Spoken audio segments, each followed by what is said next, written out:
절박한 마음으로 복음을 흘려보내는 그리스도의 몸이 정말로 있는가? 히말라야는 곧 당신이 살고 있는 그 장소다라고 이야기를 하시는 것 같습니다. 우리는 예수님이 내미는 손보다는 세상이 내미는 손을 너무나 잘 잡고 사는 것은 아닐까요? 안녕하세요. 나의 사랑하는 책 김동문입니다. 오늘 소개해드릴 책은 Follow Me, Radical, Counter Culture와 같은 책을 쓰신 데이비 플레 목사님의 신간 복음이 울다입니다. 바로 이 책인데요. 8일 동안의 히말라야 트레킹을 기록한 책입니다. 책을 읽다 보면 마음이 먹먹해지기도 하고 눈물이 나기도 하고 또 제 믿음이 초라해지기도 하고 그러다 또 예수님의 힘으로 또 새 힘이 나기도 합니다. 플레 목사님의 프롤로그 글을 조금 살펴보겠습니다. 내가 다른 사람들을 위해 우는 일에 왜 그토록 인색했는지 생각해 보았다. 혹시 우리가 우는 능력을 잃어버린 것은 아닐까? 믿음을 머리로만 알려고 애쓰고 마음으로 느끼는 법은 잊어버린 것은 아닐까? 우리에게는 세상 속에서 말씀을 경험하여 그 말씀이 우리 가슴 깊은 곳까지 파고 들어가는 일이 진정으로 필요하다. 플레 목사님은 트레킹을 하면서 물이 없어서 먹을 것이 없어서 생존을 위해 사투를 벌이고 있는 사람들을 만나고 또 약이 없어서 병이 들거나 죽어가는 사람들을 보기도 합니다. 또 믿음이 조금이라도 생기면 공동체에서 핍박을 당하고 심지어는 죽임까지 당하기도 합니다. 무엇보다도 대부분의 사람들은 하나님을 모르고 살아가고 그리고 그 사람들 사이에서 사역을 하고 있는 소수의 그리스도의 몸을 만나는 이야기입니다. 플레 목사님은 10대 소녀들이 성매매를 목적으로 인신매매되는 것을 알고 보고 그 커다란 죄악 앞에서 무력감, 절망을 느끼고 큰 의문에 사로잡히기도 합니다. 복음이 정말로 사실이고 하나님이 정말로 선하시다면 극심한 가난과 고통의 한복판에서 하나님의 진리와 선하심은 어디에 있는가? 압제와 착취를 당하는 이들을 위한 하나님의 평강과 보호하심은 어디에 있는가? 오 하나님, 오늘 제 머릿속에는 수많은 왜가 소용돌이치고 있습니다. 도무지 답을 모르겠습니다. 무엇이라는 질문도 가득합니다. 이런 고통 앞에서 무엇을 해야 할까요? 플레 목사님은 그런 판단까지도 하나님에 대한 불신임을 깨닫습니다. 즉, 무엇이 옳은지 내가 판단하고 있는 그 자체가 죄의 본질이라는 것이죠. 아담과 하와가 에덴 동산에서 무엇이 옳은지 내가 잘 안다고 하나님이 틀렸다고 이렇게 생각하는 그 순간에 죄가 들어왔듯이 말이죠. 플레 목사님은 히말라야에서 사역하고 있는 에론과의 이야기를 통해서 하나님의 마음을 점점 알아갑니다.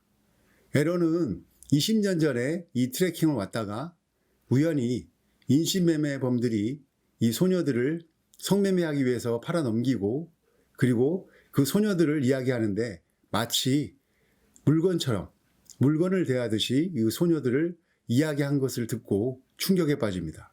그리고 밤새 울고 그 다음날 아침에 트레킹을 멈추고 산에서 내려갑니다. 그리고 에론의 사역이 시작된 거죠. 목사님은 그날 아침 무엇 때문에 산을 내려갔느냐고 물으셨죠? 답은 무엇이 아니라 누구였습니다. 그날 밤 하나님은 내 마음속에서 특별한 역사를 행하셨습니다. 그 역사로 인해 저는 산을 내려갔습니다. 하나님은 제 안에 이 사람들을 향한 사랑을 불어넣으셨어요. 이 사람들에게 제 삶으로 그분의 사랑을 보여드리려는 열정을 제 안에 주셨습니다. 그래서 제가 지금 여기 있는 것입니다. 현지의 선교사님들 이야기는 하나 같습니다. 육체적 필요가 어마어마하지만 그들에게 가장 크게 필요한 것은 영적인 필요라는 것입니다. 즉, 먹을 것도 필요하고 약도 필요하고 의료 서비스도 필요하고 교육도 필요합니다. 교육은 수많은 기회를 제공할 수 있기 때문이죠. 하지만 교육으로는 영원한 영생의 문은 열리지 않는다고 선교사님들은 분명히 알고 있기 때문이죠.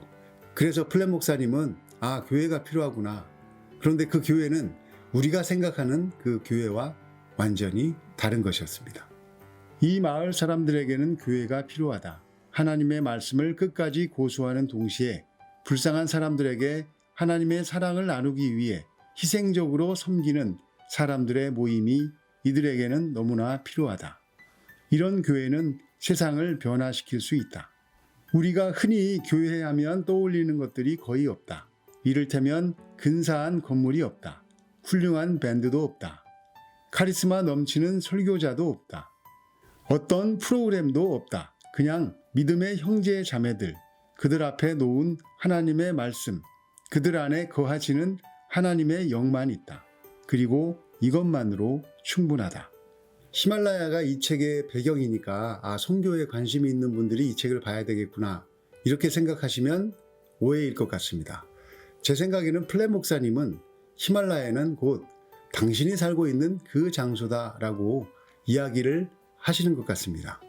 즉, 영원한 생명을 소유한 사람이 주변에 있는가, 예수님이 누구인지, 십자가 복음이 무엇인지 그 아는 사람이 주변에 얼마나 되는가, 지금 우리가 살고 있는 그 삶의 자리에서 과연 복음을 실제로 소유해서 그것을 흘려보내고 있는 사람이 얼마나 되는가, 그런 절박한 마음으로 복음을 흘려보내는 그리스도의 몸이 정말로 있는가.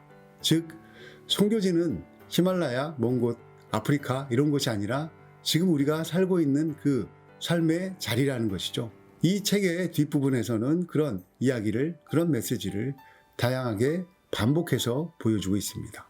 예수님을 따르면 필연적으로 그분의 사랑을 아직 모르는 사람들 앞에 이룰 수밖에 없다. 잃어버린 상태보다 더 나쁜 것이 딱 하나 있다. 그것은 그 잃어버린 자를 아무도 찾지 않는 것이다. 다른 누군가 하겠지 하면서 자기 삶을 살기에 바쁜 그리스도인들은 그들에게 필요하지 않다. 그들에게는 오늘이 마지막인 것처럼 사는 그리스도인들이 필요하다. 하나님은 당신에게 주변 세상에 복음의 소망을 전할 독특한 기회들을 주셨다. 사람들이 이 생에서 겪는 고통과 그리스도 없이 내세에 겪을 영원한 고통은 차원이 다르다. 이 세상의 돈, 자동차, 직장, 안락은 우리에게 아무것도 보장해 주지 않는다. 언젠가 오늘이 될 수도 있다. 그것들은 다 사라진다. 그래서 우리는 영원히 지속되는 것을 위해 오늘을 살아야 함을 늘 기억해야 한다. 플랫 목사님은 우리가 삶의 어느 자리에서나 복음을 영화롭게 하는 교회로 살 것을 이야기하고 있습니다. 영원한 생명을 소유했다면 그렇게 살 수밖에 없다고 말씀하고 계시죠. 그런데 이 책의 제목이 복음이 울다입니다. 복음은 예수님입니다. 예수님께서 복음이 왜 울고 있을까요? 예수님이 내미시고 있는 손, 그 손을 우리가 외면하고 있기 때문은 아닐까요? 우리는 예수님이 내미는 손보다는 세상이 내미는 손을 너무나 잘 잡고 사는 것은 아닐까요? 이런 생각을 해보게 하는 책이었습니다. 책 소개를 여기서 마치겠습니다. 감사합니다.